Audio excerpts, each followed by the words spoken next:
I think that one of the greatest things is that like we're in real estate. There's not really a real estate emergency. Like no one dies, right? So like, do things go not the way you wanted them to? Of course. Like, could you get upset about it? Sure.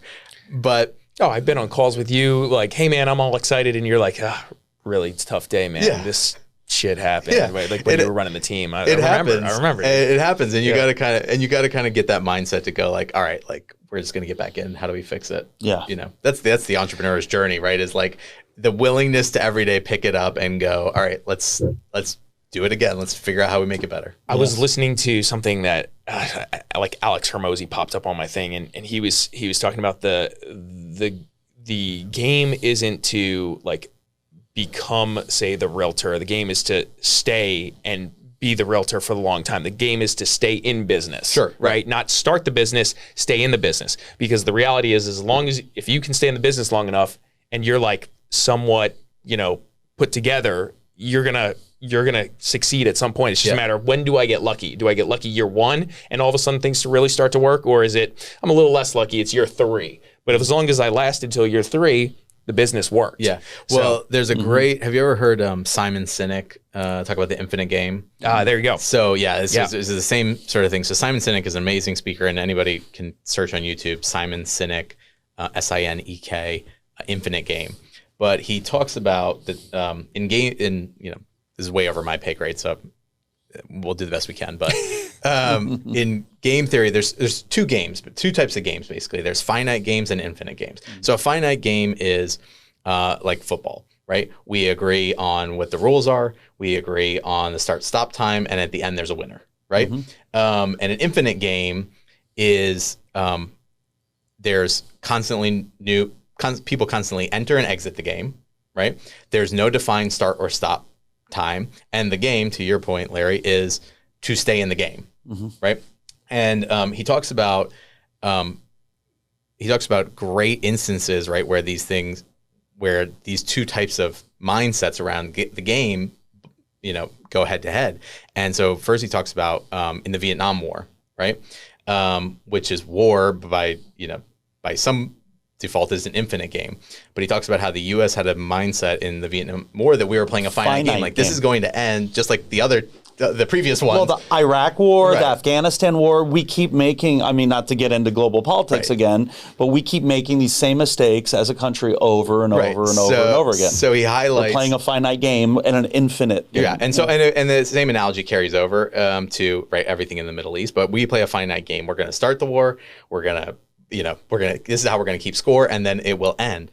And he said the problem is when a finite player is playing against an infinite game with an infinite player, the infinite player always wins because they're playing to survive.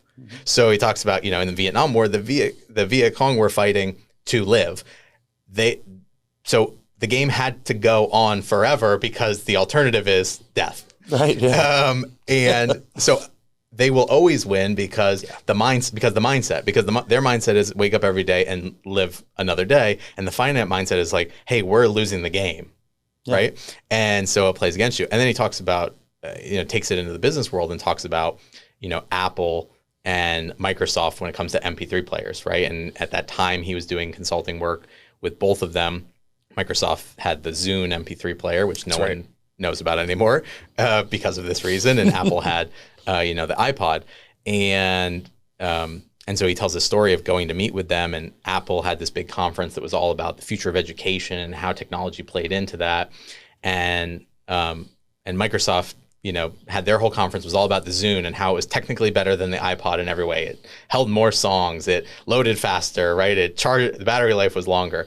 And so he goes and he's meeting with the executives at Apple, and he says, I just came from the Microsoft conference, and their Zune is really cool, and it's faster, and battery lasts longer, and all these things. And he said the Apple executive looked at him and said, "I'm sure it is," right? Because their vision was an infinite game. They weren't playing to win MP3 players; they were playing to win technology, right? Yeah, and to Apple is it's a lifestyle. It's a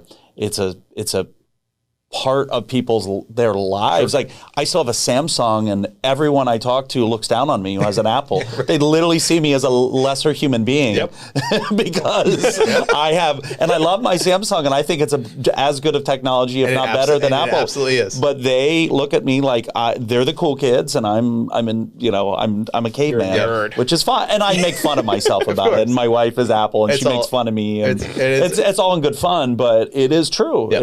It is. And that's a long game. And I think that's the mindset. I think, and so I love Simon Sinek, a lot of his stuff, but that one always resonated with me, and it's sort of been my thing with all of the business. It's always an evolution. It's not like we lost the game. It's like, well, we get to play again tomorrow, and there's going to be new people who enter, and there's going to be people who exit, and we've all over the course of our professional business down here seen people in the real estate world, people enter and exit the real estate world constantly. Come and go. So you can't, if you become fixated on I'm playing against that person. One, you're ignoring people who are getting in the game, you don't know, and that person might not even be in the game a week from now. I use it as temporary motivation. Like it's like, we're gonna remove this. Like we're gonna become the best agent in this neighborhood, and the reality is if I just keep hammering away at it, it's just a matter of when. Yeah, for some period, and for what period of time. Exactly. Right. Yeah. Exactly. Yep. An example in my world is on our landlord-tenant side, our evictions, we spend a decent amount of money on pay-per-click every month. And we're spending, I don't know, $2,000 on average a month. And now we've actually bumped it up recently. We're expanding our SEO presence throughout Florida, spending a good amount of money on that. But we get a lot of our new business from the pay-per-click and some of our SEO optimization as well. But I'd say when we first started this about 10, 11 years ago doing the pay-per-click model, we were one of the only law firms that was advertising for eviction services and at $195 per eviction. And then it's funny, I went to court one day and there was an attorney that I was doing an eviction for, and I was wondering why he was showing up with me. Well, not more than a couple months later, he had a website up for evictions, and he was doing $190 per eviction. And I got upset with my partner. I'm like, this guy, he's coming after us, and he's going to steal all our clients. And it was upsetting at the time. But long story short, number one, his price is no longer $190. Ours is still $195 because we've created that machine that we can do that. Yeah. And number two, so many players I watch. Every once in a while, I'll just do a search for eviction attorney near me on Google, and I'll see a bunch of competitors that are on there, but they come and go. Yeah. And they come and go, and I'm playing the long game, and I'm here to play the long game, and their prices are always way higher than ours are, and we've just decided to have this low-cost Walmart model for our evictions, and it's worked, and it just continues to work, and we get other business from that we bring in, and it's a model that we created that's been successful. But I could play the finite game and be really upset and attack my competitors and go after them. And I know another attorney in Florida that does that. He tries to bully people out of the market in landlord-tenant law, and it doesn't work. Right. So I'm in it for the infinite game. Yeah. And that's it. It's okay. And then you know what? It makes me more happier and more peaceful and calmer. Yeah, me too. That's it. I now have had this law firm for 14 years, my partner and I, and I'm not saying I don't have bad days or I don't get upset at things, but it's a lot less than, 5 years ago or 10 years ago, because I've taken on this new mindset, which you just explained. Yeah, I love that. And I think it's so true and so relevant to the real estate business in particular. For me too, it's it's managing marketing spend right now because I'm so aggressive about this. Yep. So I'm well, I got to make sure I don't just spend my way out of business. Sure. So that's a big thing we're focused on. It's okay, what do we really want to focus on? And let's plan to play this for the long term. Yeah.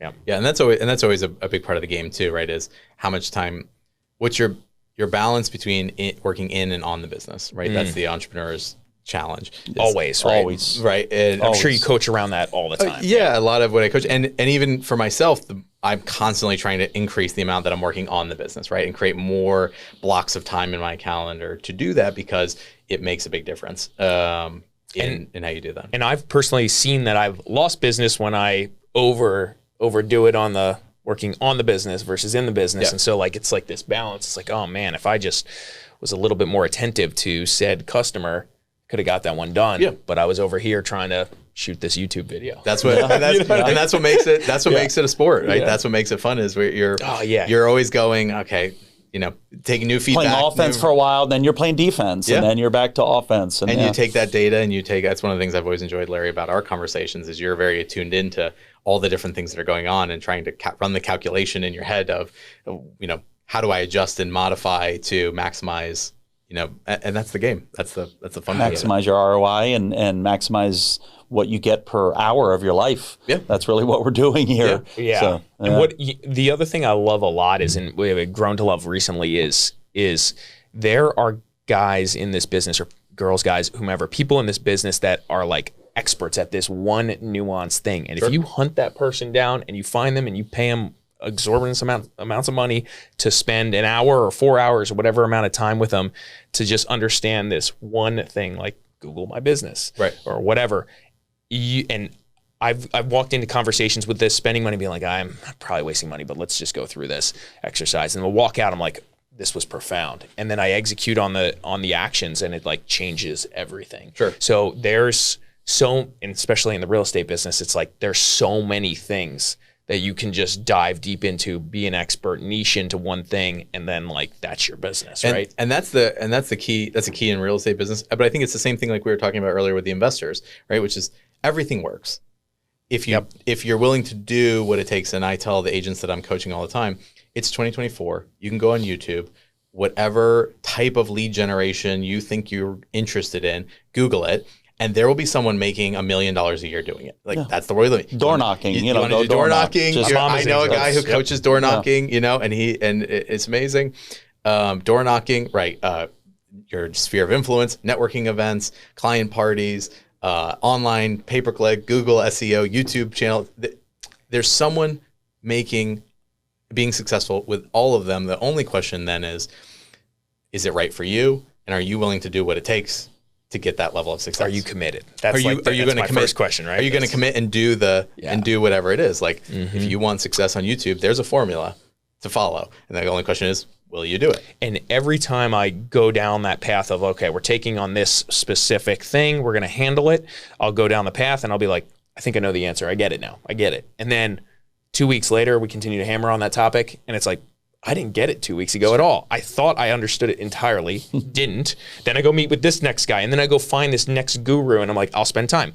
And my whole thing is like, some of my team's like, why are we spending money to go learn how to do this thing when we already know it and we already have our guru that we're following and it seems to work? Like, because I want to know everything about this topic. Right. Like, what's he saying to people that's different from him? And I want to have opinion when somebody asks me, or just personally, I want to know, like, why'd you go with X and why are you following this protocol versus some other guy? And I want to already know the answer. Like, yeah, he said he teaches this, but we tried this and this doesn't work, or this is why we're not doing this, right? Yep. And if you go with that like immense, intense curiosity into something, you're like, that's the thing, curiosity. Because it trumps like, oh, this makes business sense at some point. It's like, why are we spending $5,000 on this next program? We're already making money on this, right? It's because I want to know. Yep. And I was telling, so a lot of what Larry's talking about, and we share a lot, is marketing, because we're in two different businesses, but we're really right now, both of us are honed in on SEO optimization and growing lead generation and whatever types of marketing that are out there. But I just had a call with the guy that we're probably going to hire yesterday, and we're trying to do a lot of these local SEO optimized pages in different areas of Florida. And I know Larry has some similar things he's trying to do. So we share some contacts and things that we're learning. But what the guy said on the call, which I liked, is he said, I've been doing this for years now. I've been in this game for 20 plus years. And he said, I have to be honest, I would like to work with you as a client. Hopefully you want to work with me, but you have to come into this knowing that we're going to have to do some trial and error and experimentation. There's no one set formula, and anyone who tells you that there's a set script and formula for getting to number one on Google for whatever page you're putting together is a fool. Yep. And they're, because they're constantly changing the algorithms on Google, and he's like, it's just a constant testing and tweaking. And so he's like, I'll give you a price and we're going to set these pages up, and then you're going to come in, or we're going to be doing the editing and the tweaking over time for it. But we're going to put stuff out there as best we know possible based on all of our experience for doing this for 20 years. Yeah. But it's always tweaking. And that just is my point, and not just in SEO optimization and Google marketing, but our businesses. It's constant tweaking. You constantly have to be tweaking something, a little this, a little here, a little bit of salt, a little bit of pepper, a little bit, it's like a recipe. There's no one recipe for making chili. There's 10 million different chilies out there. Exactly right. That's the fun of it, and that's the challenge. And I agree with you, Larry. Like, the more you can go, if you come with a curiosity to it and you enjoy that aspect, and I find that just generally in the real estate business, the most successful people are all very curious. Like, they want to know what everyone's doing, and then you boil it down into something that you apply in your business, and it ends up being your own unique formula. Yep. And that's what sort of makes the horse race, right? Is whoever's tweaking and adjusting and constantly doing it over some period of time will either create a competitive advantage or not. Yep. Yeah. Agreed. And I think that probably transitions pretty well into like why you ended up being a coach, right? Yeah. Yeah. So, well, let's not skip over we'll back up. So we'll back up. So we have to get there. So I had the team built. I had gotten myself completely out of production. I was, in the office running the business of the team. And so I was at Keller Williams Innovations in Boynton Beach. And at the time, the owner and operator of that, Keller Williams is a franchise model of that franchise. We were having some meetings, getting to know each other better, and looking at some potential business opportunities. And she said to me, you clearly love team building. You clearly love helping the agents on your team. You're active in teaching in our office and helping other agents. What do you think about taking what Keller Williams calls a team leader position, which is essentially you're running the office. You're responsible for growing the office. And initially I said no, but after some more conversation, I thought, you know what, maybe this is the next evolution, right? Is I do love helping agents and teaching them how to grow their business. And it was that those were all the parts of the business I loved. And these agents could go out and go be the people and, front and center. And I'll tie it back to something I said earlier, which was, when I left the corporate job, I didn't want to be a real estate agent. And that a couple of years later, that ended up sort of haunting me, where I said, like, who do I think I am? I remember like having this, I was out for a run and like having this mental conversation and going like, who do I think I am that I'm too good to be a real estate agent when my mom and my aunt have been it, and like that paid my bills and I've got all these amazing memories, and like that career provided for my family. And I think I'm, a big shot and I can't be that. And so then I started to really think about, okay, well, why do you think like that, and really get more into it? And I realized, listen, the perception of real estate agents is not very good across our society, right? We're seeing a lot of that. If we have time, I'd love to get into some of the stuff that's going on now with lawsuits and the Department of Justice, but it made me realize, like, okay, this industry needs to change. Like, I shouldn't be, thinking poorly of an industry that my family's been a part of. I should be like, why wouldn't I want to do that? So it sort of started me on this thought process of like, okay, well, how do we elevate the consumer perception of a real estate agent, a real estate business? How do we make this, an industry or a business that I would want to be a part of? And the team was like the first evolution of that. It was like, okay, I think I know how to do it on a one-to-one basis. How do I help 10 other people do it? The office became a bigger extension, right? It became, well, if you like to help these agents that are on your team, go help 100 in this office.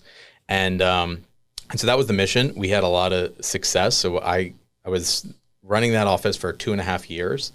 Over that period of time, the office went from 110 agents to 230. I was one of the top recruiters in the state of Florida for Keller Williams. Amazing. That was 2 years ago, 2022. And it was a great run. I learned a tremendous amount about the brokerage business, right? Which is very different from the real estate agent business.